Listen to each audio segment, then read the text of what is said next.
Hey, what's up? It's another episode of Watch You Strappin. These aren't watch reviews, they're just quick wristwatch check of the day with a optional strap from a aftermarket party. Yeah, today I am on the Serica 5303-1, dash one denoting this is the black dial, black bezel version. This is one of the original versions. Not one of this is original. Yeah, well, I guess one of the original versions. The other one was the silver, or what basically is kind of like a white dial. But I went with the black, and the dash one denotes the black. Otherwise, dash two would be more of the white colored one. And yeah, this was back from their first launch back in 2021. And it does have the SoProd Newton movement instead of the one that they have more recently, which is cost certified. It's also a SoProd movement, but I forget the exact movement reference number. But anyways, I mean, this was already really good. It's a Newton movement, which is their top flight version, if I recall correctly, the terminology. And what else? So basically, this is, if I recall the specs, this should be within plus or minus 4 seconds a day. So it's even tighter than COSC. And it's pretty much been like that. I think right now it's settled to about -2 or -3, but for a while it was a little bit above that. But overall, it's still very accurate. And I really enjoy this watch. It's this, I guess, in my current collection, it's the longest keeper so far. I don't think I have any other watches that I've bought earlier than 2021, and this would be the last one I still have. And part of it is because, well, it probably would be a difficult one to sell because of the known crown issue, and I've done some videos on it. It really isn't an issue. I mean, I've had this watch so long that, I've had no trouble finding a way to hack the seconds and set the time correctly without, the hacking seconds slipping, which you can do if you're not applying a certain amount of outward pull or pressure to the crown to keep it hacked, especially as you're turning the crown to set the time. And sometimes the minute hand might shift or jump slightly as you're trying to, unhack it. You push the crown back in when you are, trying to get the watch synced up. And anyways, I have a way to work it so that that's not really an issue anymore. Sometimes it does take another try or two to get it perfectly aligned, but right now that's where it's at, I think, and it's working. Anyways, that's what I do. I talk about the watches a little bit, and then we get into the strap. And today it is on a StrapHabit, one of several I own. I'm no way sponsored by them or anything like that. I've just bought these because I like them. I have quite a few. They're pretty decently priced, and they got a good variety, and the quality is good. And for FKM rubber straps, and yeah, I've been pretty happy with them. This one is it looks kind of bluish, but I actually do have a blue camo version that I have on my, I compare it with my Zen U50 SBS, which is, has that blue gradient dial, is black PVD coated, tegimented steel, really cool, nice watch. And that looks pretty awesome on that. But I'll just mention that also because, well, this is actually what they considered black camo. It should be kind of, I guess, gray, but some sort, although it's got more of a cool tone to it. It almost looks blue, at least in this lighting. I might be doing some color correction later in post before I post this video up, and it might show up correct, a little bit truer to what it should be. But yeah, this is considered the black version, and basically I bought a bunch of straps from StrapHabit because you buy over 4 or I think you get 4 and you get the 5th one for free or something like that. Or is it buy 5 and get the 6th one free? Somewhere like that. And as I was buying straps, most of it was for the Zen, but they didn't have a strap, the hardware, the buckle for it in black PVD. on the blue version, blue camo, but they did have a black one for this gray one, and so I just basically figure I would probably use this gray one on something that uses stainless steel hardware, and so I swapped the hardware, and so now that this one was off of the blue, and the black one that was on this one is on the blue one. Anyways, I think you can still get this black camo with the stainless steel buckle as well, besides the black one. For some reason, at least when I was buying it, they didn't offer both buckle options for the blue camo. So anyways, just an FYI, in case you're wondering, you can get the black buckle or get this with the stainless steel buckle, and you should be able to. I think that's a pretty standard piece of hardware that should be extended to all the color ranges in the FKM rubber straps that the StrapHabit has. And there we go, 20 millimeters spacing. So that's the size of the strap. Tapers down, looks like probably about 18.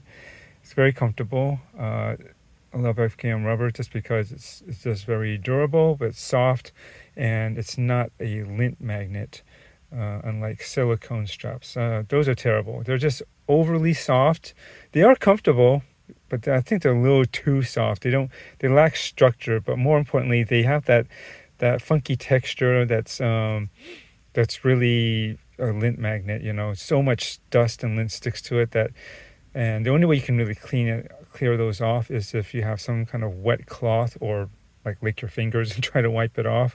Otherwise, trying to dry wipe those off usually will add, won't do much. It'll probably add more dust to those silicones. So I say avoid the cheap silicone stuff if you can. Those are rubbish. Get a good rubber strap. FKM is good. Something like one of my other watches I just posted, I think that will be before this one. I got one from Benetto Cinturini. It's a Cinturini. It uses Italian rubber. It's very similar feel and stuff, but it's got that really nice vanilla scent to it. I wonder if it's just basically FKM rubber as well, but it's a good rubber strap too, and nothing really sticks to it either. So yeah, get a good quality rubber straps and avoid the cheap looking and feeling silicone ones. Yeah, they just aren't worth your time if you care about, keeping the strap looking clean and not all linty. And there we go. I think this works pretty nicely with this. I mean, a black dial diver pretty much goes with anything. I was thinking about it, I have a yellow one. I think this would look pretty sweet on that. I have quite a number of different ones, but I'm taking my kids to see Monster Jam like tomorrow. Probably by the time I post this, it will be the day of. And so I don't know. I was thinking which watch to wear. I don't know, to Monster Jam. There was the monster trucks, right? It's not actual monsters, but it's about monster trucks. In case you're not familiar with that, that franchise, or that, I don't know, that sport, or however you call it. This my son's really into it, and just taking both kids anyways to go check it out. And I don't know, I just thought maybe a camouflage strap on a tool watch of some sort would probably be a good choice to go to the event with. And I'll probably switch it off after that, because I do have some other watches that I want to wear over. I took an extra time off at the weekend, so I'm probably going to see about checking out some other watches and experiencing them on wrist while I'm off of work. And there we go. That's where I'm at today. So what do you think? I think it works well. Again, black goes with anything, but I think this camo pattern is pretty cool. If you like camouflage and something fun, but nothing too loud, it's very subdued anyways, this camouflage pattern. Yeah. And for reference, in case I haven't mentioned it before or you forgot, I have a 7-inch wrist. This watch is about 39 millimeters, although I do believe it does tend to look and wear smaller because of the dial to bezel and case ratio. It probably feels closer to a 38 or 37 visually. But I don't know, I like it. It's like I got this really cool vintage diver look, and yet it's completely original in its execution, I think. Yeah, there's some elements you can kind of sort of tie into some other mainstream luxury brands that have done something similar.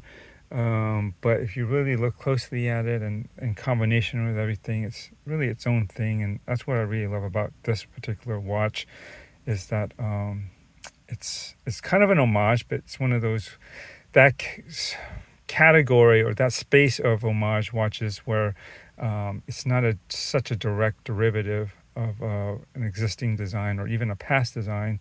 It's where it looks almost like a one-to-one copy, which I have done before, and there are times and places for that.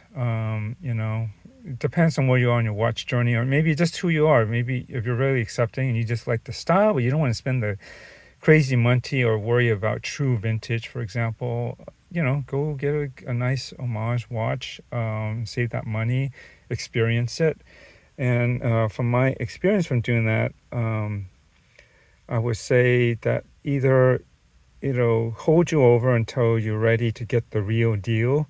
If you feel like, okay, I really like this, I think I'm going to go try to get something that's really more genuine and authentic, let's say.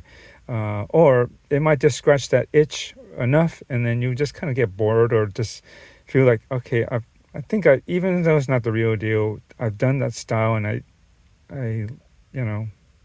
I'm content having experienced this kind of design look and ready to move on to something else, probably perhaps more interesting than what you originally thought was maybe the coolest watch homage, even if it wasn't homage, but yeah, there's some advantages there for a more one-to-one homage style watch.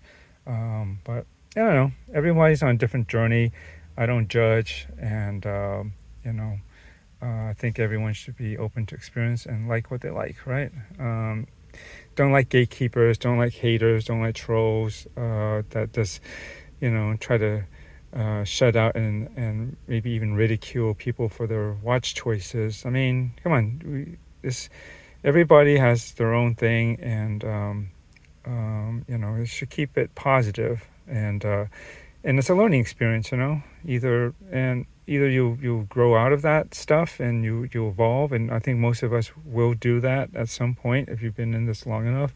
Your style and taste just change, and your desires do, and that's fine. Or it may not, and you're just super comfortable sticking with what you know and feel that is your style and what you really like and how much you want to spend and all those factors. But the thing is, it should be open and accessible, and just keeping it a positive experience for everyone. I think it's important, and don't discourage people, and people buy things for what they obviously if they feel that they like. There's something that they want, and to throw out hateful or just kind of derogatory comments that kind of it's a bit insulting. And when you should know that clearly somebody likes the watches, that's why they post it, that's why they buy it, and just they want to talk about it and share. I don't know, it's just very mean-spirited. I don't know, I went on a bit of a rant here off the side, but there we go. This is the Serica 5303-1 on a StrapHabit black camouflage FKM rubber strap, and I'm out. So thanks for watching, and enjoy your watches.